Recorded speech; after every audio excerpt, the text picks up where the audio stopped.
To start, so how are you, Steve? I'm good. Thank you for being here, and we have a live audience too. I think I've been coming since the very first conference you did. It's true. I think before it was called the 140 conference, and it was called SOCCOM. We did SOCCOM, yes, we did SOCCOM too. SOCCOM, but anyway, I wonder if there's a way to do this so I can face it. There we go. That's better. All right. So you wanted to play some music? Yeah, I mean, it's been I have a small music company. We do recorded music and music publishing, and we also hold equity stakes in a number of startups. Yes, internet startups that have to do with music. So we're like in music a million different ways. And actually, the reason that so many of my artists have appeared at Jeff's conferences, I'm proud to say, is that because very often my artists are the first artists to use new technologies that come around and kind of become the proof of concept. So Andy Grammer was here because he was the first one ever to use the Interlude platform for interactive video. So that was a great for which he won an MTV award for Most Innovative Video subsequently.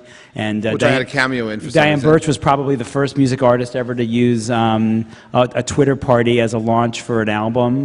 We have a lot of different artists that have done a lot of different things. So we always have an excuse to bring our artists out with Jeff. I have an artist in town right now who is not here today in the room because she's getting ready for a show that she's doing tonight, and that's Joss Stone. Don't know if there are any Joss Stone fans in the audience, but about 10 years ago I produced a 14-year-old Joss Stone on her first album that was called The Soul Sessions, and it was a collection of covers of obscure old soul songs, and it was a real big success, and that started her career. How did you find her? I found her in the old kind of word of mouth. Before you found people on YouTube, somebody called me up and just said, what type of songs are on it? It's just more covers of obscure soul songs, and I wanted to just play a few seconds of one.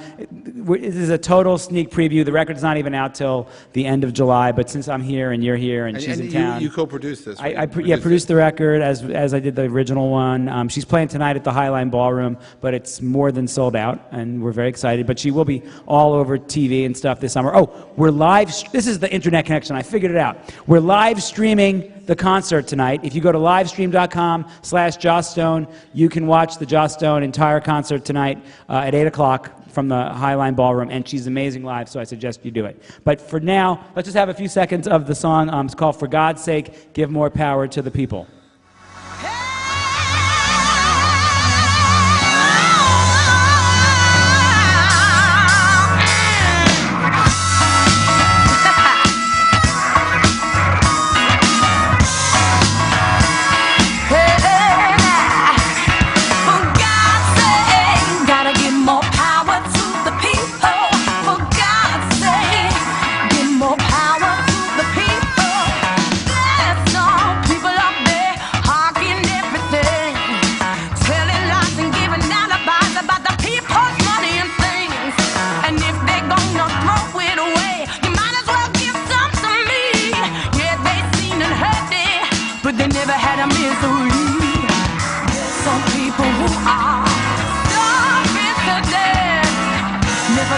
Only hate us and never had happiness.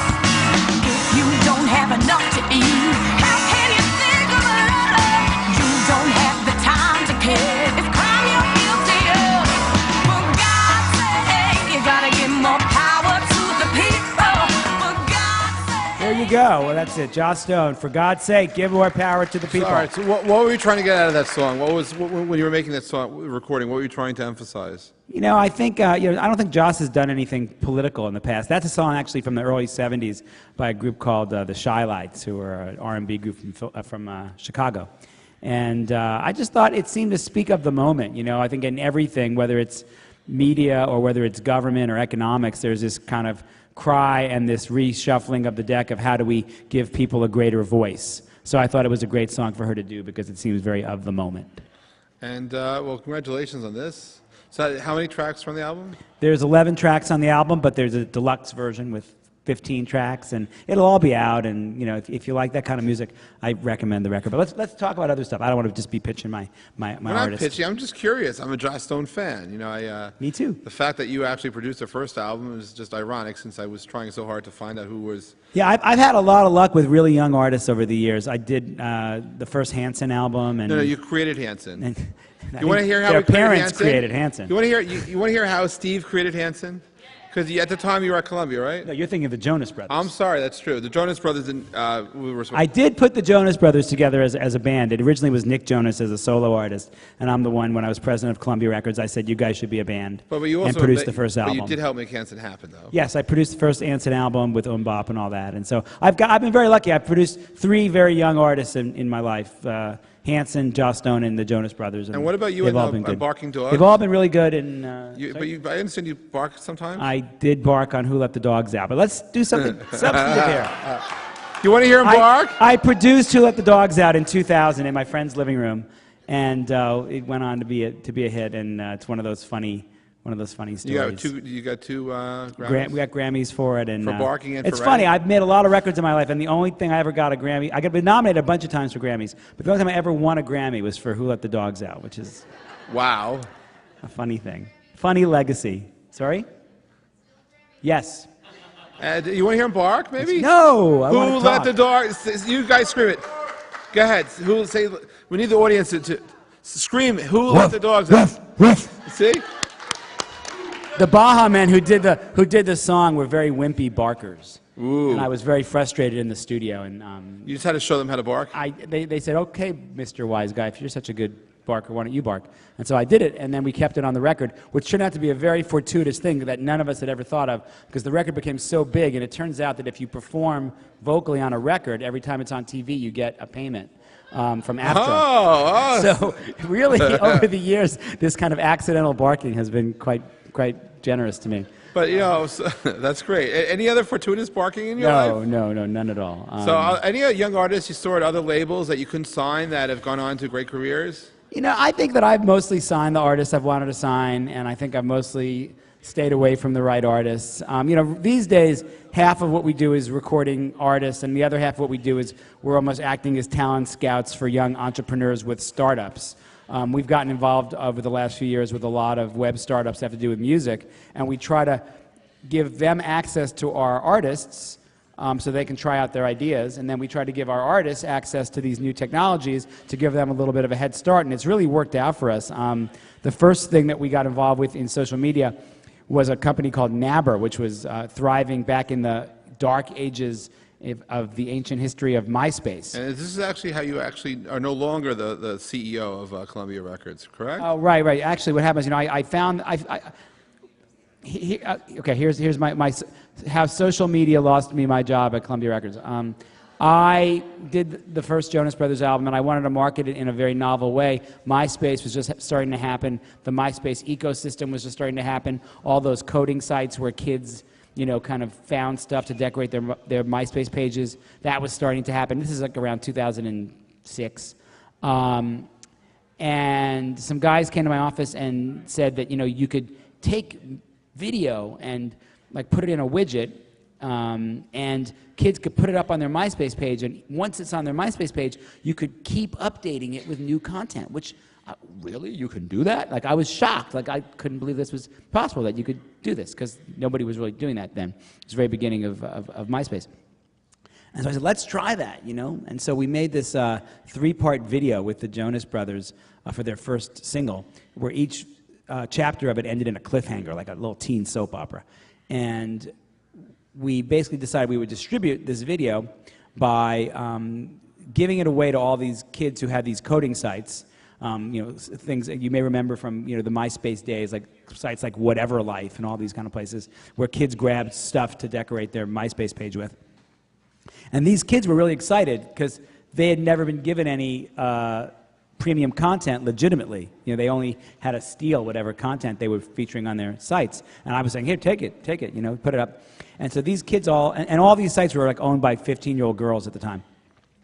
And they all took this widget and they put it up and you could get the code and you can put it on your MySpace page. So we did this, and it turned out to be like crazy successful. I think for a couple reasons. You know, one, the Jonas Brothers were tremendously appealing. It was the first thing they'd done, and it turned out that they really did have great charisma. And secondly, no one had ever done this, so I think all these kids who were going to places like Whatever Life and all the other sites were like, wow, I could take this thing and put it on my MySpace page. That's cool. So in the course of the 3 weeks, it was pretty amazing. We had 60 million views of the 3 videos combined. 60 million? We put a different video up every week for 3 weeks. So of course, across the 3 videos, it was 60 million total. And 20,000 kids had pasted the widget on their MySpace page. And more importantly, in a weird way, in the corner of the widget, we had a little thing that said, vote here for TRL, because back then MTV still had their countdown show, TRL, where kids voted for it. And the record went to #1 on TRL without being on the radio or without anything else happening other than this widget. And I was blown away, like, wow, what the power of this thing that we just stumbled upon is incredible. And when the word got out that this had happened in the world of Sony Music, which owned and still owns Columbia Records, they thought the whole thing was a huge fraud. They said, you must have hired a company to place the voting, to do the voting, because that is a thing that goes on in the music business. People will vote for these kind of things. There's companies that'll do it. I said, no, I didn't hire any company. And they couldn't understand how this widget that they'd never heard of, a widget, and they'd barely heard of MySpace, and they certainly hadn't heard of coding sites where kids grab stuff to decorate their MySpace. They had never heard of any of it. And the idea that that could somehow drive a record to #1 on TRL didn't make any sense to them. And it became this very contentious thing between me and them. So what happened? I left the label about a month later, actually, and they dropped the Jonas Brothers because they didn't believe it was real. Wow. They thought it was totally fake and it had been staged. And so they dropped the Jonas Brothers. The Jonas Brothers took their record, went to Disney, put it out on Disney, and became the Jonas Brothers. Wow. So it's one of these, but I knew that it was real, right? I knew that we hadn't hired a company to place the votes. So I actually found the guys who came to us with the widget and said, hey, let's start a company and do this as a business. How's it worked out? It worked out really well. During the MySpace era, it worked out really well, and we provided this service for money to music labels, which is really funny, including Columbia Records, actually. Oh, really? Yeah. And they would use it to spread their acts. Actually, the first act that I signed to S-Curve after I left Columbia was a band called We the Kings, and we broke them completely using the Nabber widget on social media pages and in the MySpace ecosystem. Then MySpace, of course, collapsed, and with it, the MySpace ecosystem collapsed. And very luckily, Nabber had a very clever and nimble CEO who pivoted the company, and now it's very, very involved in the social gaming ecosystem, doing something completely different, but it's very successful. And we still have an equity stake in it, so we're excited, but it doesn't do what it used to do. But it's one of those examples where, like, sometimes you can be too early. You know, you could have an idea that seems so great, and even if it works, no one can get their head around why would that possibly work. In fact, in my whole Columbia Records story, the other part that's really funny is that they were all really mad at me because I had given our content away to these girls who had these sites. You know, how dare you give our content to these people? You know, we sell our content. So, you know, everything about that was just so foreign that they couldn't get it. So what I've learned now, having my own company, is that when guys walk through the door, you know, if they have an interesting idea, I'm all ears, and every once in a while I like an idea enough that we'll say, okay, I'll be the first label to try, because they all come in with the same story. They'll all come in and say, I have this great idea of how to use, you know, social media to do X, you know, with my new product. And I went to Universal and I went to Sony, and they won't let me use their artists. And in order for me to prove my concept, I needed to do it with an artist that actually has fans, that actually already has a fan base. And they said no. I always say, well, I'll say yes. Let's give it a try. And we try a lot of experiments with a lot of companies, and a lot of them don't really move the needle, and some of them do move the needle. And when it moves the needle, it's very exciting. And when it does move the needle, I'm more than happy to go out and spread the word and get press for the company and open up my Rolodex and get that company to meet with everybody who I know and say, hey, this is a great thing that they just came up with. And which is how Interlude, the interactive video company, got started with the Andy Grammer video. And then we wound up getting a lot of press, including the Wall Street Journal and TechCrunch and Mashable and all kinds of stuff. And shortly thereafter, they got a very big round of funding. So I'd like to think that we played a role in that. And we continue our involvement on an equity level with that company as well. So well, we know that certainly you had a direct impact. By the way, Steve is not saying, but certainly if there's anyone in the audience or watching who happens to have social platforms for music, tweet out to at Stevie G Pro, and he'll listen to you because he's looking for that all the time. But we're out of time. But since I'm host, I get to add time.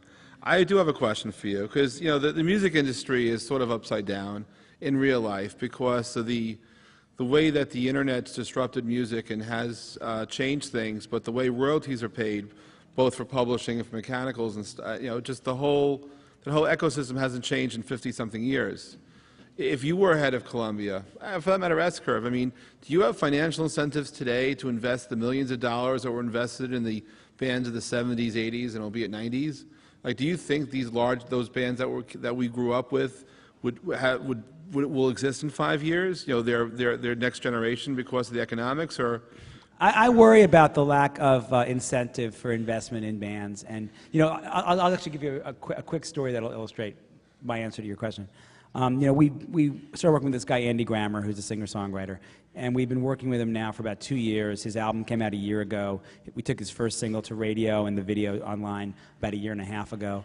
And it's just, it took all that time for all the pieces to come together. And now he's got, 2 gold singles, and the album's doing well, and he's opening for Train this summer on tour and stuff. Really? Yeah, and it's all happening in a really nice way.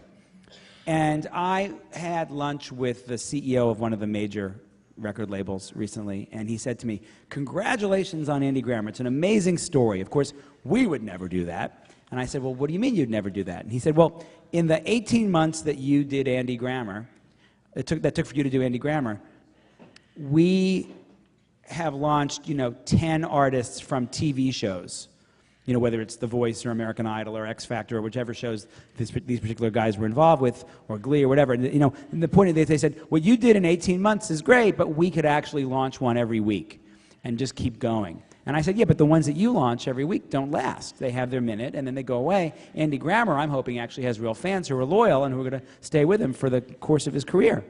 And this person said to me, "Well, yeah, but we don't care, right? I mean, wow. What does it matter? They don't care? If I have 10 in a row, who's this person? If I have 10 in a row that hit, it doesn't matter if they have a career because I'll have another one next week. It doesn't matter." So that's kind of so true. I think what's happened is that the decline in sales in the record business because of downloading and because of all kinds of things that we all know about has led to a decline in investment in traditional A&R, artists and repertoire, traditional signing and developing over a long period of artists, and has led to a lot more just sort of quick fix kind of music, where so much music today, so much of the pop pie today is taken up by television, whether it's contestants from game shows, from American Idol or X Factor, whatever the shows are, or people from Glee, or people from the Disney Channel, or people from Nickelodeon, or people who have their songs in TV commercials, right? The group Fun, who have maybe the biggest hit of the year with We Are Young, which is a great record, right? The difference for that record was having a big TV ad on the Super Bowl. So the question is, once all the slots get taken up by things that have a TV audience, how much room is there for the guy who just is out there plowing through every night on the road trying to build a fan base, and that percentage of the audience, of the opportunity, keeps shrinking and shrinking, and that's really what I'm worried about, is who's going to have the incentive to really invest in people over the long haul when you can just kind of well, I'll tell you what's really funny to me is that I never would have imagined that in 2012, if you asked me 10 years ago, you said, well, what's going to be the single biggest influence on pop music in 2012, I never would have guessed television. Right, we all would have thought the internet, but in fact it's television that breaks new artists in the pop arena, which is a very funny turn of events. Do you think that's going to continue? Well, television is one of the last places where there's a truly mass audience, and where you can aggregate that audience instantly, boom, and you can have a song on Glee now, and in 5 minutes people will all run to iTunes and buy it. So what happens on the day that American Idol decides to give up being on Fox and goes internet only?